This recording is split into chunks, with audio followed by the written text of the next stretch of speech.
fatigué, on a l'habitude de ce genre de cadence. L'année dernière, c'était la même chose. Contre Angers, ça a été un match très intense. C'est le match le plus intense de la saison en termes de course, notamment en première mi-temps, où on a battu tous les records à la fois en distance, mais en intensité. Et c'est vrai qu'en deuxième mi-temps, on a pu avoir l'impression d'une certaine fatigue, mais au contraire, j'ai bien aimé la façon dont on a géré.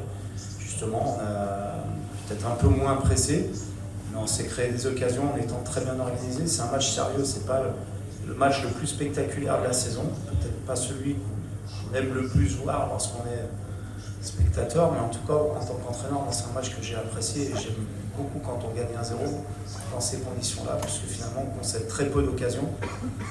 On s'en est créé, malheureusement, on n'a pas réussi à mettre le deuxième pour être plus tranquille, mais j'ai beaucoup aimé ce match. Concernant l'équipe, je suis satisfait de ce début de saison. La seule mi-temps, on retrouve ça dans tous les grands clubs, et notamment nous, les coachs. Ils sont leaders et il y a une menace pour le coach. Donc ça dit beaucoup de la passion qui entoure ce club. On connaît toute la qualité du football serbe et aussi toute la passion des supporters. Voilà, ça fait partie de notre job. C'est pas ce qui est le plus agréable lorsque vous êtes concerné.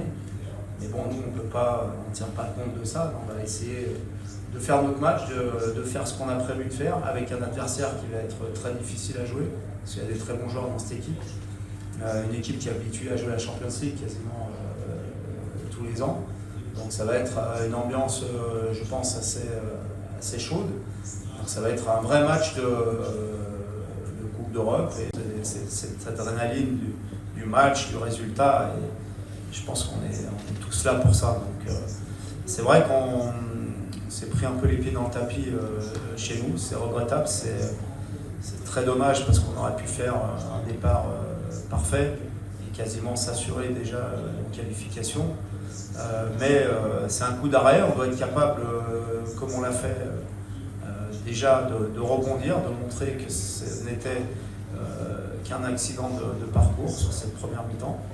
Mais encore une fois, il y a un adversaire en face qui a lui aussi envie de montrer ses qualités, de jouer à fond cette compétition, puisqu'ils ont aussi besoin de points. Donc ce sera un match difficile, à nous de l'aborder comme on a abordé le match à Rome, puisque c'était aussi à l'extérieur, dans un contexte aussi très passionné, si on veut obtenir un bon résultat.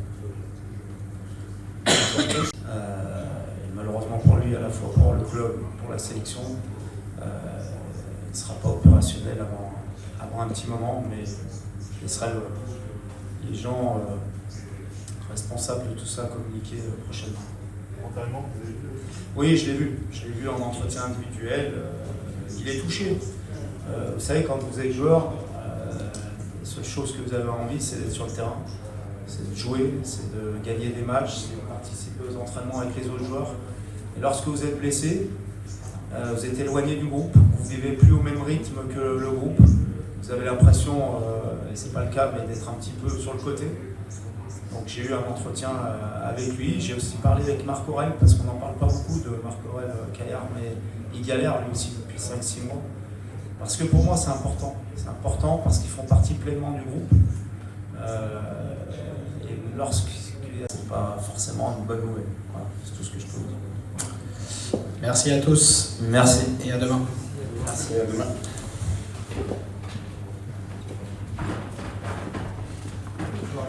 Bonne soirée. Attention. Bonsoir. Pas de bêtises. Hein.